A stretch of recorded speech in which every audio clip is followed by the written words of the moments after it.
What's up, my people who watch way too many YouTube videos? You know who you are. Well, CanAm kind of snuck one in on us. Maybe a week or two ago, they announced that they'd be releasing something on February 17th. Well, yesterday was that day. Honestly, this really came with no fanfare, no big, exciting pre-release videos or anything like that, that lead to wild speculation and huge disappointment among the masses. Kawasaki. Nope, nothing like that at all. Basically came down to yesterday, they released a couple YouTube videos showing the all-new Commander. We all know the Commander was badly outdated and needed a refresh, or to honestly maybe be dropped from production altogether. Well, the engineering and design wizards at CanAm reached their hands into their black top hat and pulled out a Maverick Sport with a dump bed. Ta-da! In my opinion, the new Commander, it's going to fit right into the market with the new Yamaha RMAX and the Polaris Generals. So, what do we have in this new Commander lineup? There's a 2-seat Commander and a 4-seat version. The 2-seater comes in 3 different trim levels, and the 4-seat version has 2 different trim levels. Let's take a look at each one, starting with the 2-seat version. First, we got the CanAm DPS, CanAm Commander DPS. It comes with the 100 horsepower Rotax engine, up to 13 inches of suspension travel, 27-inch tires, 14-inch wheels. Comes in at 62 inches in total width, 90-inch wheelbase, and it's 130 inches in total length. Ground clearance comes in at 12.5 inches, and it's got turf mode. Next, we've got the Commander XT. Same 1000R 100 horsepower engine, 15 inches of suspension travel, 28-inch XPS Trail King tires on 14-inch cast aluminum wheels, 4,500-pound winch with roller fairlead, XT front bumper, full roof, 7.6-inch digital display with keypad, CanAm signature LED lights, 64-inch width, 90-inch wheelbase, and 130-inch total length. Ground clearance comes in at 13 inches.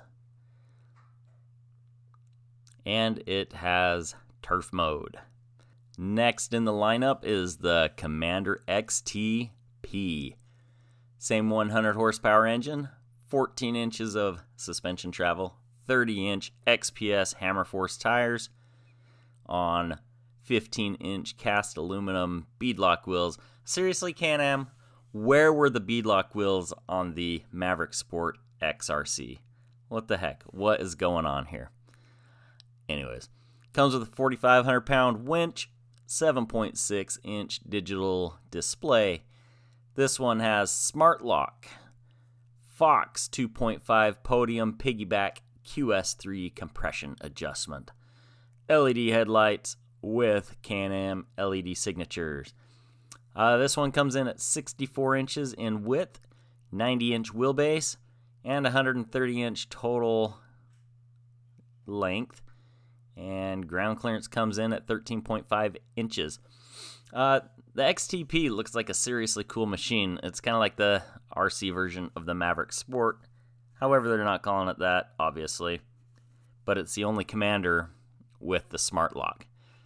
So now, let's move on to the 4-seat versions. We got the Commander Max DPS. Its basic features include the same 100 horsepower engine, up to 13 inches of suspension travel, 27-inch XPS Trail Force tires on 14-inch wheels, 62 inches in width, 120-inch wheelbase, and it's 158 inches in total length. Ground clearance comes in at 12.5 inches and turf mode. Finally, we got the Commander Max XT, and it comes with the following 100 horsepower engine, again, 15 inches of travel on the suspension, 28-inch XPS Trail King tires on 14-inch wheels. It's got a 4,500-pound winch, 7.6-inch digital display, 64 inches in width, 160 inches total length, and a wheelbase of 120 inches, 13 inches of ground clearance, and turf mode. For those of you who don't know what turf mode is, it's just a selectable locker in the back. So you can lock it up if you want both wheels turning all the time, or if you want to save your grass, you can hit turf mode, and only one wheel in the back will spin, saving your grass when you turn. So I have one issue when it comes to the Max models, other than them being very long. The XT does not come with a smart lock option. Well, what's the deal with that, Can-Am? Is there going to be an XTP version? Let's give the people what they want. In the Maverick Sport world, they've been begging for the smart lock to be in the Maverick Sport Max. Honestly, what's the deal? Maybe that will come later, as well as an XMR version. Who's to say right now? A couple cool things on these machines is the tailgate, which has a built-in extender in it, and that creates more space. When it's not in use, it folds right back into the tailgate. Another awesome feature is removable bedsides that are used for more storage. You can pack away tools, an extra belt or four, a tow strap for when your buddy's clapped out ride breaks down, and, just typical tool storage stuff. Okay, so overall, I think these are looking to be pretty fantastic machines, and I think they'll provide some direct competition to the Yamaha RMAX and the Polaris General.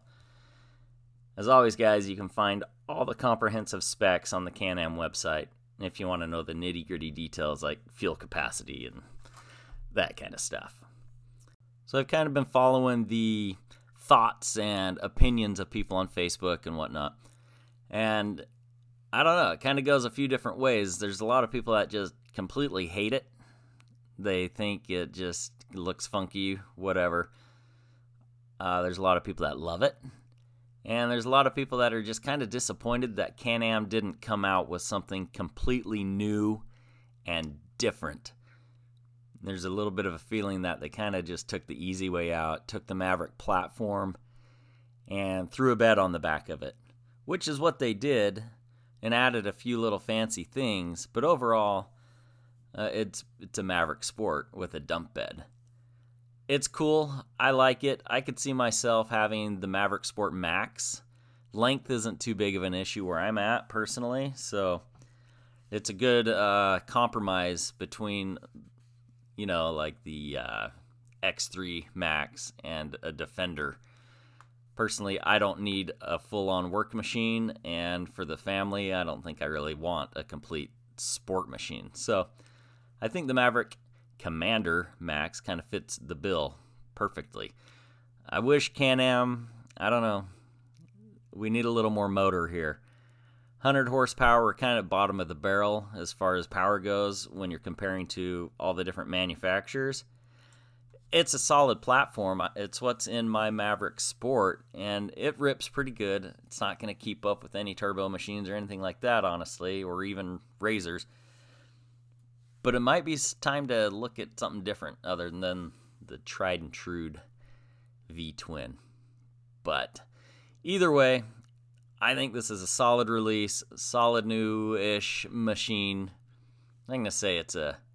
I don't even know what to call it. I mean, they call it a Commander. Fine, whatever. But it looks pretty cool, and I think it's going to be useful for a lot of people, and I think it'll sell pretty well. So what do you guys think? Let us know down there in the comments how you guys feel about it. Is it something you'd consider over a Polaris General or a Yamaha RMAX? There's a lot of people that won't go for the Max version of this just because of the length, so they'll go with the RMAX. So tell us, you gonna pick a Commander over an RMAX or over a General? I don't know. There's gonna be a lot of different opinions. As always, guys, if you're needing parts for your off-road machines, please be sure to click our link to Rocky Mountain ATV down in the description below. Honestly, that's where we get all of our items that we buy for our own personal machines. These guys are great to deal with. They basically have everything you need for your machine as far as aftermarket accessories and OEM parts. And again, if this video is helpful to you, give us a thumbs up. If you haven't subscribed, consider doing so. If you're watching this, there's a 80% chance that you're not even subscribed to our channel. So let's change that. Let's get that down. Let's get that number down. Again, thanks for watching, guys. Really appreciate the support. You guys have a good one.